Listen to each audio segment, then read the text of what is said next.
इस चीज़ को कौन, इसका जिम्मेदार कौन होगा? ये पब्लिक का मामला नहीं है, ये राजनेताओं का फूट डालने का मामला है, सत्ता के भूखे भेड़ियों का मामला है ये। आपको ये मालूम होना चाहिए कि इन लोगों ने कभी किसी भी पार्टी को सत्ता पे 5 साल राज नहीं करने दिया। हिंदू मुसलमान को छोड़ो, दलितों को, ब्राह्मणों को भी बांट दिया इन्होंने। इंदिरा ने लव मैरिज करा फिरोज भगत के साथ, तो लव मैरिज का कानून आ गया, और सोनिया आई तो दहेज का कानून आ गया। फूट डालो, राज करो। दिल्ली को भी नहीं छोड़ा, 3 टुकड़े कर दिए। ये टुकड़ा गैंग है, ये टुकड़ा गैंग। और ये कहते हैं भारत जोड़ो। ये जवान, वो क्या नाम है, पाकिस्तान किसने बनाया? किसने बनाया पाकिस्तान?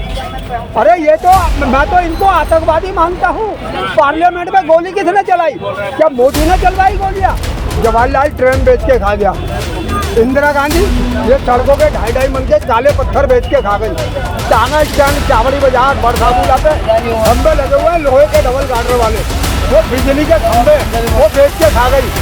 बदरपुर का पहाड़ बेच के खा गई। तुगलकाबाद का पहाड़ बेच के खा गई। DTU की बसें बेच के खा गई। समझे? जवाहरलाल डाकू ने सन 57 में म्युनिसिपल कमेटी भंग करा दी, 58 में बना दी कारपोरेशन। इसका नाम रखना था करपरेशान। गरीब की रेडी 1000 की और जुर्माना 2000 का। अंग्रेज चले गए डकैतों को छोड़ गए। ये चंबल के डाकुओं से भी ज़्यादा खतरनाक थे। वो तो रात को लूटे हैं, ये दिन में लूटते थे। खबरदार, खाने में दिल्ली।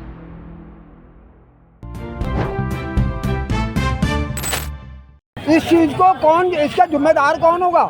ये पब्लिक का मामला नहीं है, ये राजनेताओं का फूट डालने का मामला है, सत्ता के भूखे भेड़ियों का मामला है ये। आपको ये मालूम होना चाहिए कि इन लोगों ने कभी किसी भी पार्टी को सत्ता पे 5 साल राज नहीं करने दिया।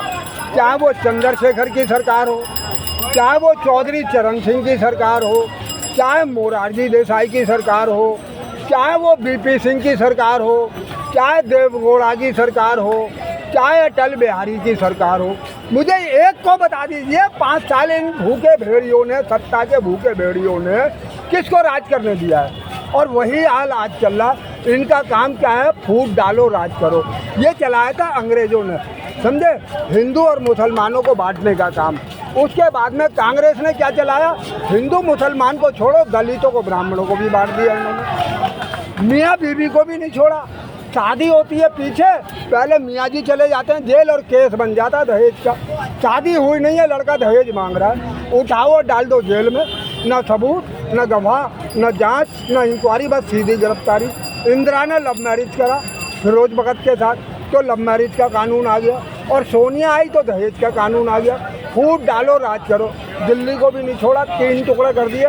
ये टुकड़ा गैंग है, ये टुकड़ा गैंग। और ये कहते हैं भारत जोड़ो। ये वो क्या नाम है, पाकिस्तान किसने बनाया? किसने बनाया पाकिस्तान? अरे ये तो, मैं तो इनको आतंकवादी मानता हूँ। पार्लियामेंट में गोली किसने चलाई? क्या मोदी ने चलवाई गोलियाँ? 7 नवंबर सन 66 में 10 लाख लोगों के ऊपर गोलियाँ चलवाई। पूरी दिल्ली के अंदर बम ब्लास्ट किसने कराए? टूटने वाले जवाहरलाल ने। ये यहाँ ट्रेन चला करती थी, एक आने में दिल्ली घुमा करके, खबरदार, एक आने में दिल्ली घुमा करते थे पूरी दिल्ली। जवाहरलाल ट्रेन बेच के खा गया। इंदिरा गांधी ये सड़कों के 2.5 मन के काले पत्थर बेच के खा गई। टांगा स्टैंड, चावड़ी बाजार, बरसाबुला पे खंबे लगे हुए हैं लोहे के डबल गार्डर वाले, वो बिजली के खंबे वो बेच के खा गई। बदरपुर का पहाड़ बेच के खा गई। तुगलकाबाद का पहाड़ बेच के खा गई। DTU की बसें बेच के खा गई। समझे? इन्होंने देश की संपत्ति को बेचा है। तो सन 60 के अंदर उत्तर प्रदेश बरेली में 1381 एकड़ जमीनें छीन ली इन आतंकवादियों ने। 3 साल आंदोलन चला, हजारों किसान भूख से तड़प तड़प के मर गया। 3 साल के बाद में सरकार कहती है तुम्हें 10 रुपये बीघा दे देंगे, वो भी नहीं मिला। 3 साल के बाद में फिर हजारों लोगों ने गोलियां खा ली सल्फाज की, फिर मारा गया। उसके बाद में जो थोड़े बहुत लोग बच गए, उन्होंने दोबारा आंदोलन खड़ा कर दिया, उनको उठा के जेलों में ठोक दिया। अरे ये तो आतंकवादी हैं। इंदिरा ने, अंग्रेजों ने हमें खाने कमाने के लिए लाइसेंस दिए थे। दिल्ली में म्युनिसिपल कमेटी हुआ करती थी। जवाहरलाल डाकू ने सन 57 में म्युनिसिपल कमेटी भंग करा दी, 58 में बना दी कारपोरेशन। इसका नाम रखना था करपरेशान। गरीब की रेहड़ी 1000 की और जुर्माना 2000 का। अंग्रेज चले गए, डकैतों को छोड़ गए। ये चंबल के डाकुओं से भी ज़्यादा खतरनाक थे। वो तो रात को लूटे हैं, ये दिन में लूटते थे।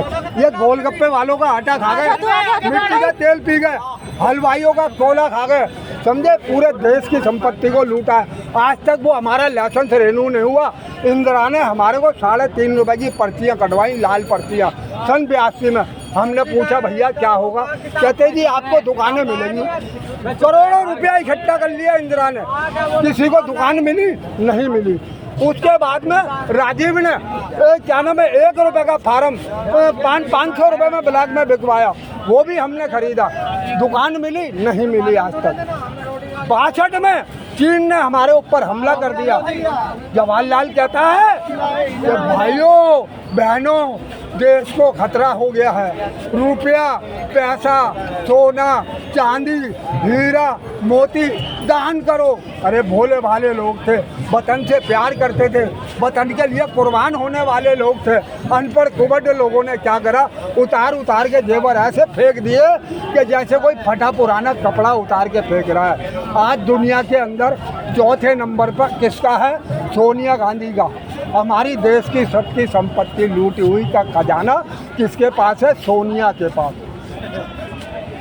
उस पे भी तो कितनी सारी जमीन दे डाली। उसके बाद में उस पे भी ये बात कहा जवाहरलाल नेहरू ने उस ज़माने में कहा कि भैया ये ज़मीन हमारी उपजाऊ नहीं है। अरे यदि मान लो एक हमारी माँ है गाय, वो मान लो वृद्ध हो गई बुजुर्ग हो गई, हम उसको यूं ही छोड़ देंगे गलियों में भटकने के लिए? हम उसका पालन पोषण नहीं करेंगे, उसको मरते तक नहीं पालेंगे? ऐसी अजीब बातों के साथ में। और लोग आज भी यहाँ पर भी देखिए इतने लोग समर्थक हैं, अनजाने में ही सही, लेकिन यदि इस तरीके का कोई अंध समर्थन करता है जिस कांग्रेस को इतना मौका दिया, और देश की जनता ने ज़बरदस्त मौका दिया। मोदी जी तो अभी 10 साल से ही आए हैं, अटल बिहारी ने तो थोड़े ही समय शासन 6-7 साल किया है। और विपक्ष की जो पुराना विपक्ष था, जनसंघ और ये जनता पार्टी, इन लोगों ने मिलकर के तो अभी उतना भी नहीं किया, उतना समय भी शासन नहीं किया जितना अकेली कांग्रेस ने और फुल मेजॉरिटी के साथ किया है। उसके बाद में लोगों के पेट में इतना दर्द होना समझ से परे है। अभी बजट की वहाँ पर चर्चा हो रही थी कि बजट के अंदर में बिहार